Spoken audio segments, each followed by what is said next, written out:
নৰেন্দ্ৰ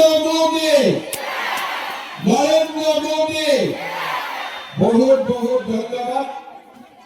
এটা বজাত আহিছে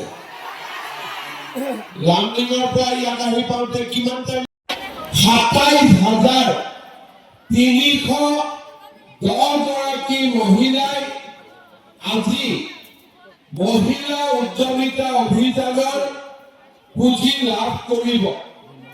আমাৰ অসমত ১২৬টা ঘৰত আজি ঘৰৰ মানুহজনক কোনে কোনে চাহ দি আহিছে, কোনে দিয়া নাই? তো কেনেকে চাহ খাব? আজি নিজে বনাব পাৰিব? ঠিক আছে। যদি আজি চেকখন লৈ না ৬টা সঁচা কওকচোন, কেইটা আহিলে? ৬টা, ৭টা, ৮টা, কেইটা? ৰ'ব মই কৈ দিছো। ৬টা কোন কোন আহিলে? ৩টা উঠিছে, বঢ়িয়া। ৭টা কোন কোন আহিলে? জোকাব। আজি চেক লৈ যাব লাগিব, লাগিব নে নালাগিব? আজি চেক লৈ নে নিদিলেও হ'ব? নিদিলেও হ'ব নে আজি দিবই লাগিব?